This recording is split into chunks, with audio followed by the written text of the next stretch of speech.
Holding the body very still, just observe.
Whatever arises in the mind stream, in consciousness, make no comment. Don't add to it.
Just observe.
Those of you in the Zendo, please gather up here. Also, please roll up the bowing mat so we have more room, and also prepare for ceremony later on. Those of you on Zoom, please face your computer screen. Have your face appear there if you can, and if you feel more private, then just your name is enough. Nothing's required.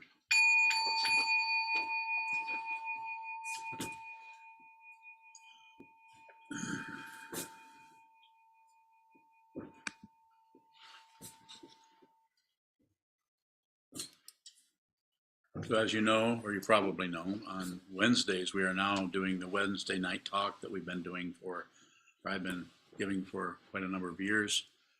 We're moving that so it's combined with as it is meditation. A little bit different on Wednesdays. I'm going to give a talk on the topic will be the circle of thoughts, which are, I'm sure you all know what that's about. They just tend to go in circles. So just observe. Sometimes the circle of thoughts is like watching a merry-go-round or a tilt-a-whirl or something, or a Ferris wheel or something like that. It just goes around and around and around. Quite entertaining if you're riding on it. But if you're observing it and it's reaching out and then it stops, then it reaches out again, and then it magnetizes you, or then it tries to seduce you into some kind of a thought pattern, getting you to add, subtract, divide, passion, aggression, and ignorance. Passion, adding, subtracting, aggression, ignorance, turning away, distracting yourself. The way that I understand this, you should just observe it.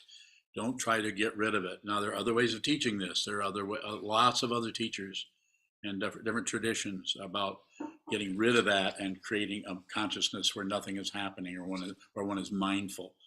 Not interested. And I can say that because I practiced that for decades and taught it to people from the 70s on through the 80s, part of the 90s. Not wrong. I mean, if you have a teacher teaching you, by all means, this is the Shambhala teaching is very much along this line. Very valuable way to practice. But if you're listening to me, I'm saying just look at it. Whatever's moving, that's your object of meditation. If it's thoughts about, I'm going to be a little bit dramatic here. If it's thoughts about bringing your ill will to someone else in the form of violence, please just look at that. Don't cover that up, because that's coming back. You cover that up by following the breath or some kind of a substitute. Don't do it. Be genuine. Be the thing, the idea, the thought that is coming up. Nothing is threatened. Nothing is threatened. There's nothing threatened anywhere. It just feels like it. It just feels like this can't be. I can't do this. This is too much, or whatever. Maybe you're not as dramatic as I am. But how do I know? Because I've been doing this for a while, close to half a century, with a lot of sincerity and a lot of directness and intensity, and you could even say stubbornness.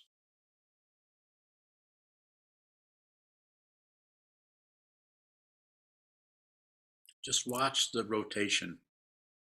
Watch the rotation. And sometimes it'll get brighter or darker, goes into the woods, comes back out into the sunlight. I'm sure you've noticed. But that which is observing does nothing. That which consciousness only, not a person. As soon as we push on the merry-go-round or jump on, as soon as you do anything with what arises, you fuel the illusion of a separate self that is doing something or not doing something. Like my hand is moving, the only thing that is moving this hand is consciousness. There's no being here.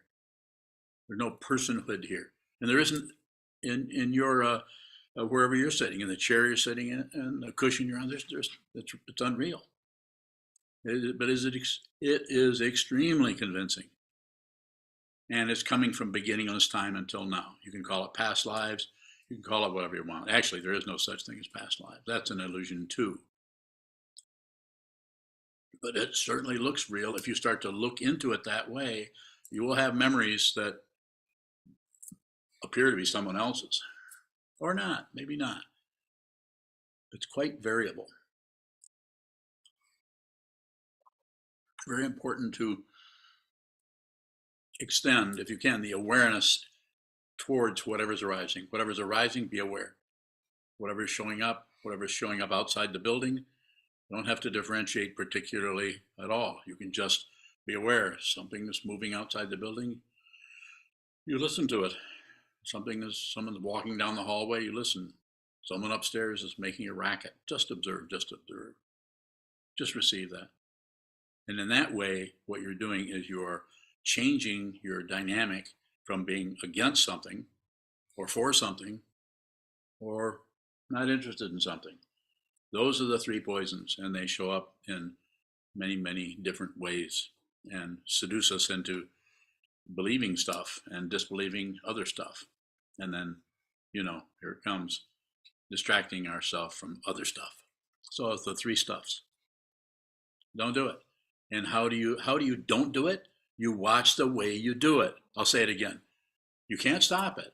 Even though I say don't do that, I know, as you've heard me say 32 times, you cannot help but do this. But it's about being aware that you continue to knee-jerk reaction into something to stop it, or to start it, or to blend with it, or to object to it, or to agree with it, explain it. It is about awareness of all of that commotion going on. Don't change it. Don't fix yourself. There's nothing to correct. If you think there is, I'm not saying there aren't ways of working with the mind that show up as correcting, and there's a time and a place for everything. There's a time and a place for therapy. Some people are not ready to do this. This is a very radical teaching that I am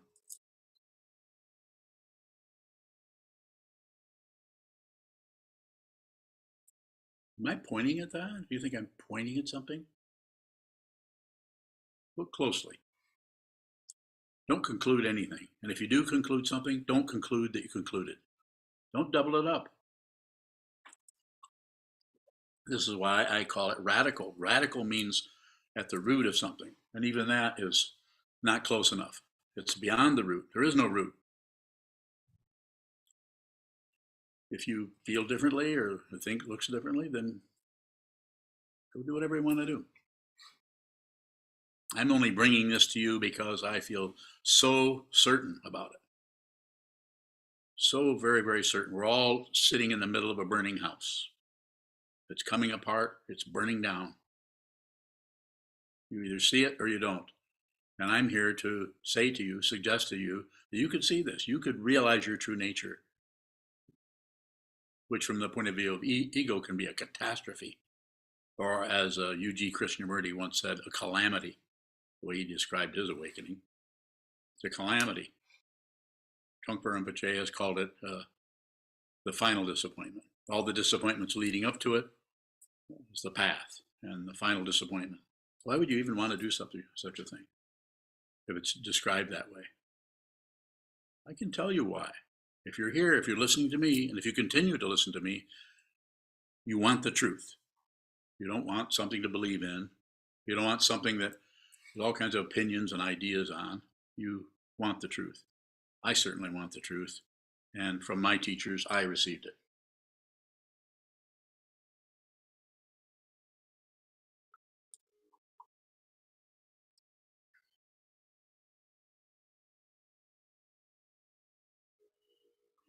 Just watch the rotation.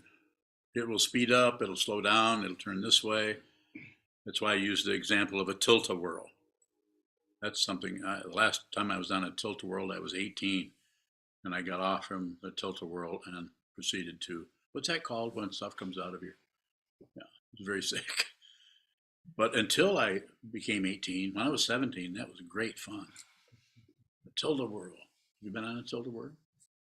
Anyone here that does not know what a tilt-a-whirl is? And if you tell me, then I'll guess your age. Okay, I have no takers. Goes around and around and around, and it gets dizzy watching. You can get dizzy watching it. Go ahead. Your question. I was just looking at the imagery of the tilt-a-whirl as an example of the circle of thoughts.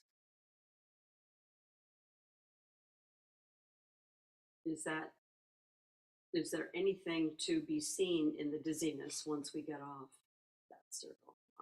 You don't have to get off. That's getting back into spiritual materialism, trying to get off, accomplish something, leave samsara behind. You're not separate from samsara. More? Plenty of room for questions there. When you bind, sometimes you refer to the circle of thoughts as like, is it similar to zombie thoughts? Where are we intentionally resurrecting these thoughts? Mm-hmm. Because it's a security blanket for ego. If we know somebody or something that's wrong, or we know that we're wrong, or any position on anything, any choosing, don't choose. When I say don't choose, you might not be able to help it. But you'll be much more aware of how much you're selecting something. Things arise and you select, you choose something. This reinforces the sense of a self who is doing the choosing. So I could say just be aware that you're choosing, but it works a little bit better if I say don't choose, and then it becomes more defined. It stands out more, the way in which you're selecting things. Go ahead. When you're bowing, how does dependent origination play into this circle of thoughts? So it doesn't. It's not separate from it. So it can't play into something unless it's separate from it. It is, dependent origination is this entirety. It's the entire thing. Even that is kind of lame, because then there's someone saying that. Nothing is separate from anything else, anywhere, never has been. It is an illusion. It's an illusion. The consciousness has come down into a human form, and then we believe that we are somebody going somewhere, and that we can win or lose, live or die.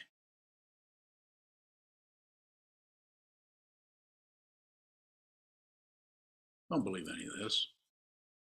What I'm saying, don't believe it. Don't disbelieve it. And again, what's the other one? Don't ignore it. Don't turn away from it. Consider what is being said, and then take it to the cushion. Take it to your meditation room. Take it into your life. Don't miss your life by ignoring anything. Go ahead.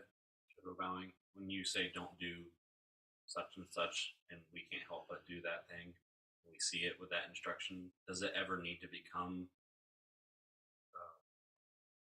the not doing of that? It could, but it'll happen on its own.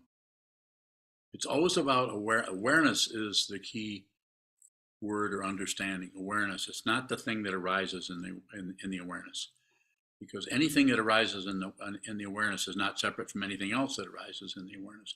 We personalize it. We give it its color. We give it its shape. We give it its little story or definition or idea or explanation. We add that on in order to reinforce the sense of being someone, going somewhere. More? Less? Shadow bowing. If we're seeing how we're continuing to do something that you say don't do, Yes. is that enough? Is that enough for us to see that? Yes.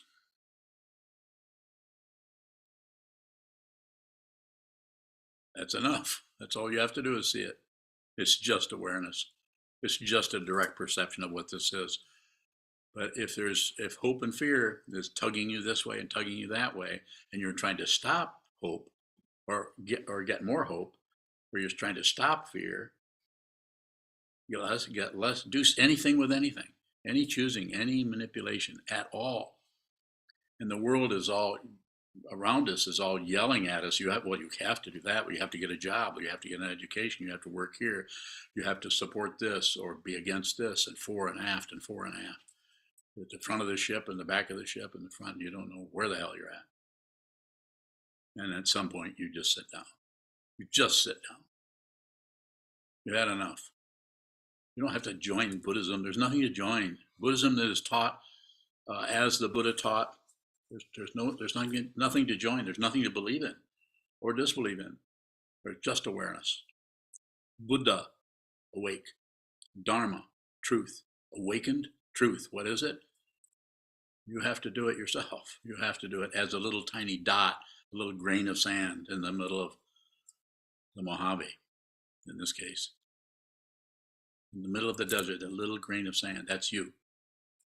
And even that's extra.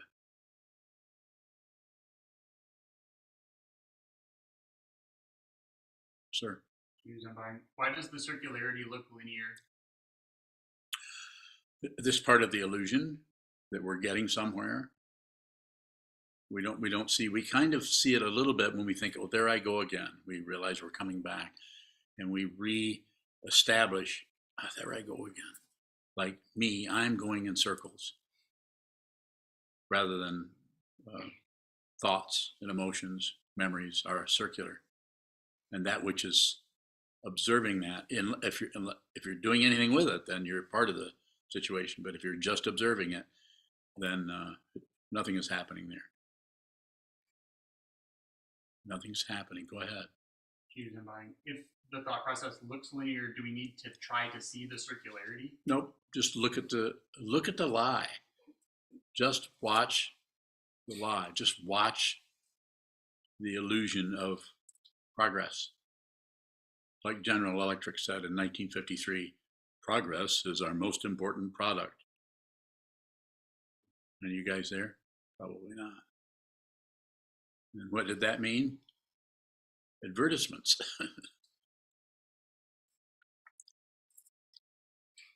Trying to sell us something so that they can get money. More? Go ahead. What is the apparent drama in a situation? The fear, that's the self-centeredness, the ego, the illusion that there is a separate being aligned with a particular organism we call a human being, that we are this. We might have a little bit of an imagination that we're beyond this, that we have a spiritual dimension also, but it is the body-mind complex that is having the idea of a spiritual dimension. It's not an actual spiritual dimension, because that would be the death of the situation. You could say death. Actually, nothing happens. But we have to say something, so we're saying death. Is there a death? Sure looks like it. We have several pictures on the altar here of people who passed away recently. Seems like more than usual. I think there's 4 of them up there, isn't there?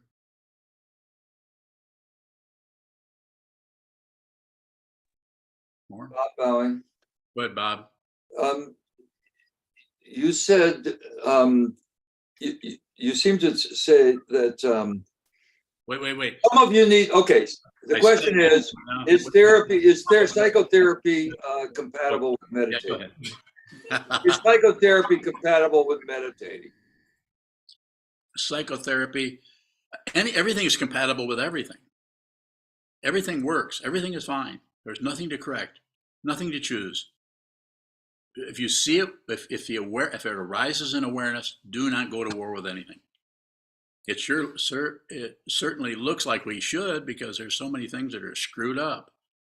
Looks like, but don't do that. Don't fight with anything. But yes, I would say the way in which you're asking it, if I were to say it, I would say if you need to have a therapist or have psychotherapy, by all means. I have students who meditate and have a therapist and do all kinds of things. Do ayahuasca and you can do whatever you want to do. But if you come to me and ask me about that, what's happening there, I might suggest that you limit some things. So I may, but I would do it. I don't teach like my teachers taught, more or less from a distance. I teach right in your face, if you haven't noticed. I've noticed that, It's fine with me. Well, you would, as long as you look this direction, and I can give you some feedback, maybe you won't need a therapist. But you still might. You might need to talk to somebody that can work with you with cognitive behavioral stuff, or what are the other things? There must be 150 by now on Wikipedia. Where's my other therapists? Oh, they aren't really mine, are they? Further question? Jen, are you yawning because I'm just being too low key today, or because you're tired? I didn't get my nap. I'm sorry. Understand that. No, you don't have to apologize. You can take a nap right now. Depends on bowing. Go ahead. What do we do when the practice is exhausting us? Bowing. Well, the way you're using those words, I would say stop or take a break. Go do something else for a while. Just check out for a while. Go and go take a nap or whatever. Yeah, don't push on it, and then come back when you can. And sometimes the exhaustion part has to do with trying to push too hard to see something, especially trying to do that with the intellect, to try to see what is happening, try to understand the teachings in such a way that just takes a lot of energy. Sitting practice of meditation, the way I teach it is sit down, hold still, and just receive. Maybe your thoughts, maybe memories about what happened last week, and maybe a conversation you had with someone you work with. It may be reviewing something, going about this and that, nothing to correct. So this is why I don't teach return to the breath or something, and I follow the breath, because I want you to see what this is. I don't want you to become a good meditator. I want you to awaken. And you can do that. Go ahead. Bowing. You've been saying later that it does get harder and harder with fewer and fewer credentials. Yeah, it does. When is it appropriate to sit with exhaustion as just something that's arising? Bowing.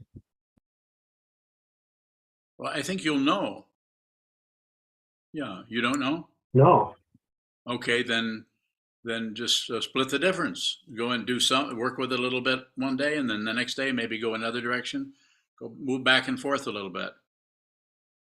Take a few days off where you don't study or practice at all. And then notice the contrast between that and when you come back and do an awareness practice like shikantaza, sit down, hold still, watch the movement of the mind, and then go to book study or study the teachings of Dogen or the Heart Sutra or whatever it is we're studying. Notice that. Sometimes people are more frustrated by the intellectual part, the studying part, and sometimes people are more frustrated by just sitting and looking at a wall or looking at the floor. So it varies all the time, but you need to be the one who has some kind of understanding about what you need to do next. I wouldn't choose between. Don't do an either or situation if you can. Just if you get exhausted, go take a nap or take a day off. Don't meditate that day if you're someone who is a daily meditator.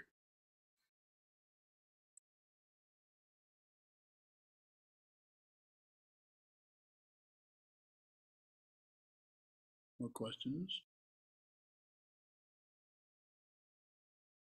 So when we can take questions for another 20 minutes or so, and then at 7 o'clock we will stop, and we're going to have a Jukai, or receiving Bodhisattva precepts for Eric Blogsfed. You still want to do that? Okay. He still wants to do that, so I'll check with him again at 7 o'clock and see if he does. And of course, you did Soaraksu, so Tarpa. You know what that means? What does it mean?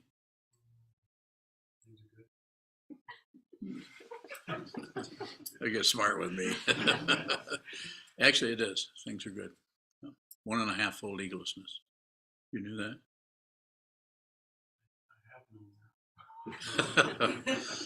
He's impossible. You're gonna have to get him one. So anyway, you're all welcome to join that if you wish and see a Bodhisattva ceremony, receiving the 16 precepts as it is taught in the Zen, Soto Zen tradition. But in the meantime, we have time for more questions. If you have them, please don't hesitate. Isaac Bowing. Andre Bowling. Go ahead, Andre. Earlier you mentioned ego is conscious or consciousness. Can you elaborate? The ego is, Conscious. so it is an aspect of consciousness that is kind of curled up into a knot or a little container because it feels threatened. It's the paranoid part of the consciousness. But if you see what that is, then you see that it's unreal. So it's not threatening. It's not particularly accommodating. It doesn't have any positionality because it's unreal. So there may be your ego may show up, it may not, but you no longer believe, disbelieve, or ignore the ego. So therefore it has no leverage anymore. It doesn't have a vote anymore. There isn't anything voting.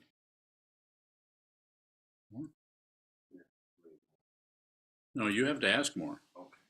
That's all you're getting. So you're saying conscious. I'm thinking conscious. Yeah. Ego because they're both illusion. Hmm? That's it. What you're saying conscious and ego are the same because they're both illusion. Sit some more. Sit more. Sit more. I understand your question, but I would rather respond that way. Sit more, please, will you? Wow. Thank you. Isaac, was that you? Isaac Bowing. How do I reprioritize my meditation practice? So how's it going right now? Isaac Bowing. For almost a month now, since like middle of Ango, it's kind of taken a back seat on meditation.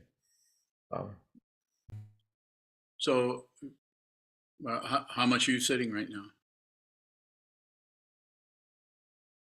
Isaac Bowing. Pardon me? 1 to 2 hours a day. That's all right. Keep doing that. And then sit when block sitting comes up on a schedule, then you can also join in. I think there's 3 block sits a week, 4 block sits a week. So you can find those on the website and join in. And that way you have somebody sitting in real time with you. Usually there's 1 or 2 people, if not more, sometimes quite a few more. That seems to be helpful, to be sitting and realize there's other people sitting in real time at the same time you are. I say you're doing fine. Just keep going. Is there further questions? Warren Baum. Go ahead, Warren. What is a bodhisattva, Baum? Bodhisattva is Bodhi means awake or enlightenment or realization, and sattva means being. It's Sanskrit, and that is Thomas Cleary translated that as an enlightening being.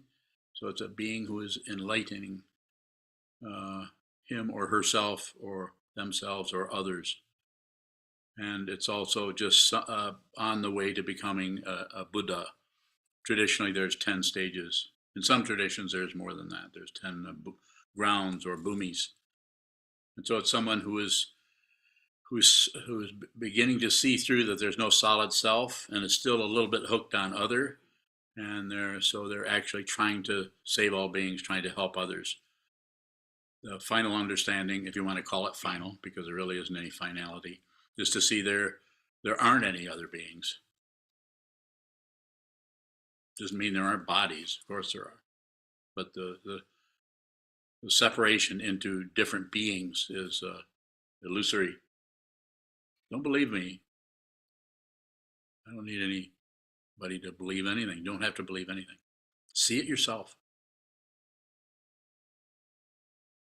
So it's an enlightening being. So you can do that on your own if you like. You can just read about it. You can read the Heart Sutra, the Diamond Sutra, and all the other sutras out there that talk about that aspect of this 2,600-year-old tradition, going back to the Buddha. Or you can find a teacher, if you don't have one, and receive vows, formal vows from that teacher, so that you can, it's kind of like you're saying, I'm going to do this, and I'm not only going to do this, I'm going to do this with a preceptor or a teacher. And then you receive a name, a Dharma name that changes you. There's a change of name and a change of, what's the other one? Change of mark, thank you. And the change of mark is less warlike. More, and there's different ways of describing this, but this, my way of saying it is less, it doesn't mean you have less aggression. You might have more, a feeling that you're more aggressive, but less likely to outflow onto the world with your weaponry, whether it's your vocal cords or your finger pointing. Don't blame. All dharmas are without blame. It looks otherwise, but everything that happens is without a source. You have to realize it. If you just think it, then it doesn't work. It gets all full of cobwebs, spiders of reality, spiders of unreality, spiders of that other thing I can't remember the name of. Some kind of a Sanskrit word, probably.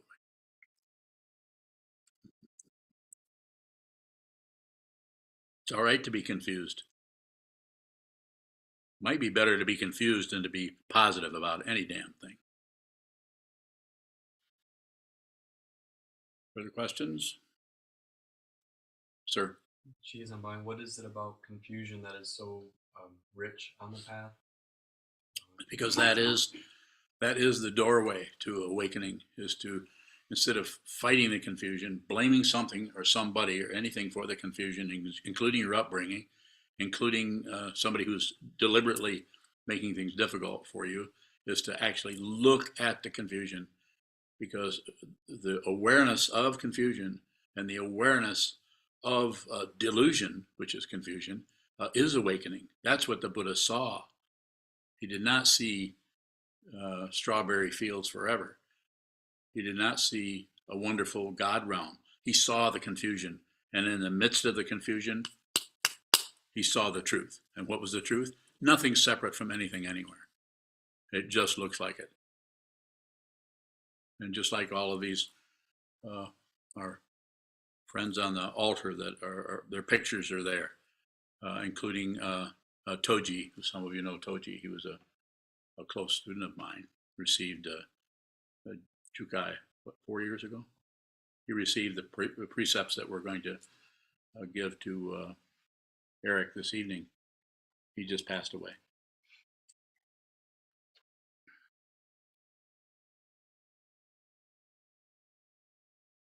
Further questions? Naveed.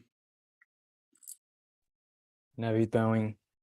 When you say a solid being, are you referring to the human body? Bowing. Say more. What is it you want to know? I want to know if are we gonna have a body after we die, or are we ever gonna be bodiless, or are we always having some form of a body? So there's all kinds of, if you want evidence, there's all kinds of things in our life. Just getting spaced out, watching something happen, we kind of disembody because we're so into that thought. And then somebody comes back and said, hey, and then we come back to this, even though the body has been ignored for 30 seconds or 8 minutes. Just like when we go to sleep, the body, our awareness of the body is gone, and then we create sometimes traditionally called an astral body, or a body of light. And so then that goes around in circles, and we have dreams that when we're in the dream, we think this is true. That what's happening is true, and we are this person in this dream. It might be a different person. So the whole idea of embodiment it gets more and more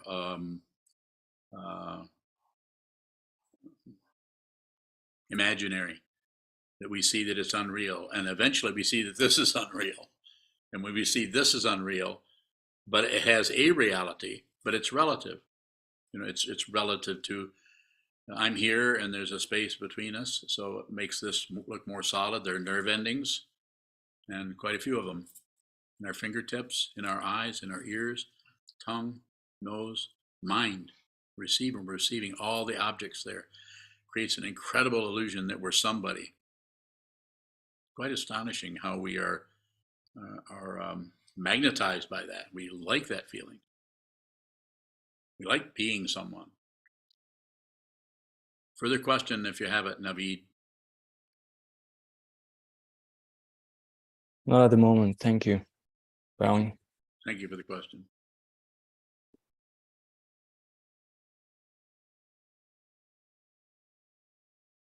Well, there's 41 windows open here, so might be another question on Zoom, or is there one in here? So everybody's totally clear on everything. That's good. Yes, sir. You're not clear? Oh, good. Shoko Bowing. Why do we like being somebody when it gives us so much trouble? Great question. Oh, you expect me to know? I don't know. I can't figure that out. I don't. You want to know why? Let's see. 3 poisons. We want something else. It's the second noble truth. There's a first noble truth of the Buddha. His life is suffering, and he was not exaggerating. As we all know, if you're in this room or if you're on this screen, you know that things are challenging and difficult. Sometimes things are difficult and we're not even sure, why is that so difficult? It's just an ordinary thing that's happening, and yet we just get really upset by a simple little, someone disregarding something or being impolite to us or something, and all of a sudden we're just enraged. Maybe you're not. We want something. The first noble truth is suffering. The second noble truth, we want something else. Whatever's showing up, we don't want that. We want this. And then as soon as we get that, what do we want that? We want this. We always want something else, something better, something bigger, something more pleasing, something less obstructive. We always want something else. And we're never, as you could say in the simple words, never satisfied. But even satisfaction has a tinge of ego to it. There's someone who is satisfied. So more self-centeredness.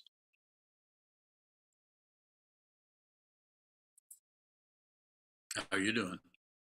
You satisfied? No. Whew. I was hoping you didn't fall into that trap. Yogido. Yogido Bowing. Sometimes you say you don't care what happens. Yeah, I lied. I really do care. But go ahead and ask your question.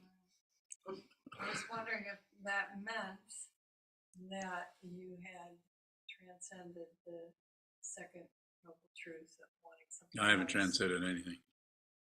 If I transcended everything, I would just vanish into light. Are you doubting me?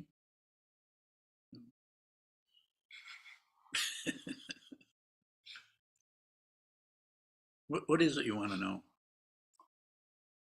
Dr. Bowing, I want to know that if do we ever not want something else? It's possible. But it's the identity, it's the desire may still be there, but it can't find anyone who wants something. So the desire is dependently arisen. Pratitya samutpada, dependent origination shows up. And so that dynamic is happening. But then since we have a body mind here and something shows up in the mind, we push it away. We don't want that. Or we grasp it. We want more of that. Or we ignore it. So those 3 poisons create the illusion of a separate being that is aligned with this relatively separate being, this woman, this man, and so on, in a certain dynamic of time and space that is an illusion. And so we want something else. It's very simple. Excuse me. Not always easy to see that because we believe it. We believe we want something else. We don't want this. We deserve something else. And, excuse me, we'll even reinforce each other. Well, you deserve that. or you don't deserve that. I don't know whatever they're saying to you. You don't deserve it. You need to get out of that relationship. Are you in a relationship? Yeah, you need to get out of it. No, you don't. Yeah. No, Keith is okay. Oh, I was thinking of that other relationship. What's the other one? Yeah, is this fun? Is this fun? Is it fun? Is this fun? I don't know if I'd call it fun. That's hilarious. I don't know if I'd call it fun. No reference point. You don't need one. You don't need one. But how do you see that? How do you realize that? You look at the reference points and you look at the way you clamp down. You don't have to let go of a damn thing. You don't have to let go. Don't do that. Watch the way you're clamped down on something, the way you cling. If you can see the area that you're clinging to something, just observe the clinging. And that will, over time, if you don't push it away, try to stop it. If you don't validate it, justify it, or explain it, and you just look at the vice grip you have on some aspect of your mind or your belief system or your relationships, just look at that. Because if you try to fix it, then we're spinning. You might get rid of it to some extent, but it's coming back. It's just like something goes into the shadows because you push it, but then it comes back around. Observe. And if you see the way you cling and you see it totally, then it can't continue because awareness, consciousness it's like the sky that thought it was a cloud until it looked at the cloud and then it realized, no, just the sky. Clouds come and go. The sky doesn't do anything. Sky never moves. It can't because it has no existence as a cloud. It can't do anything like that. Is that clear? Kind of cloudy. I didn't give you a cloud name, did I? I gave you what kind of name did I give you? Path. Whew. Good, that's good. Jade Path. Jade Path. Yokado. We've got about 4 minutes. Yes. When you're bowing, I think I was daydreaming when you said if you see the way you cling totally, and I missed what you said after that. What happened? If you see the way you cling thoroughly and totally, just look at the clinging. It's the object of meditation in shikantaza. When that starts to show up, you see the way you're clinging, hanging on to something, just observe it. What else did you want to know? Need a result? There's not going to be a result there. There's just the clinging. But that's what the Buddha looked at. How do I know? I don't know. I don't have knowledge. But the Buddha looked at delusion, looked at the clinging, looked at the warfare without covering it up, without explaining it, other than the Four Noble Truths. And it can't hold up. It just starts to come apart. There's no guarantee. If you look for results, then you're looking for something else other than just look at the clinging, just look at the suffering. More? When you're bowing, if you if there are others in your sphere of relationships who have an expectation, you Yes. say there's nothing to fix. So Yes. should we be concerned about expectations of others? Well, anything that arises is going to be dependently arisen, including your relationships. So, I mean, I'm not sure exactly what you want to know. Spit it out. Don't hesitate. When you're buying, I think it ties into when you say there's nothing to fix. And yet, if we have what we may call a bad habit, or if we're caught in our circle of thoughts, Yes. like you're talking about, Look at the circle.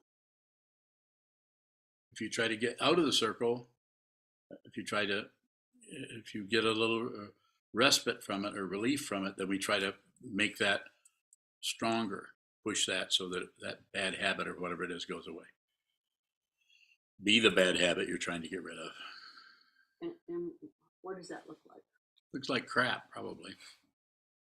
Suffering. Remember the first noble truth of the Buddha. Life is suffering. It's not nihilism. It's just nerve endings in the mind, in the fingertips. It's difficult. He didn't say part-time. It has to be done with the awareness, not with the thought process around it, circumambulating the thoughts, trying to get some kind of grip on it.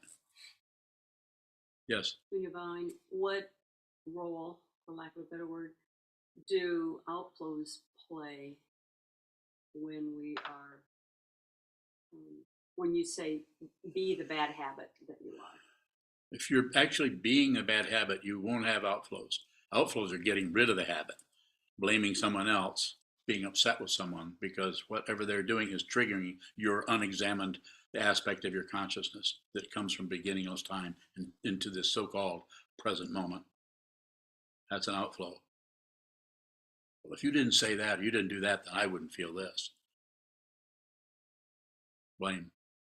Triggers. We see it everywhere. We see it right in this monastery. Not easy. It's very, very difficult. Do it anyway. Spend a lot of time training your mind to see clearly by facing a wall or facing the carpeting or facing something where nothing's happening. So that when you do come into that dynamic, there's more and more of a possibility that you'll see the way you're creating the First Noble Truth.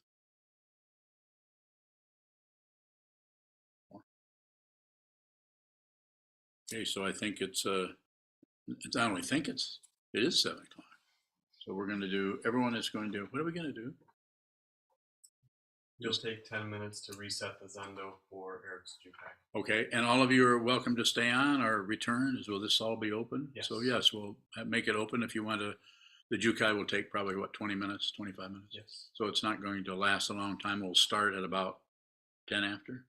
Okay, there you have it. See you all soon, possibly. If not, it's been nice hanging out with you.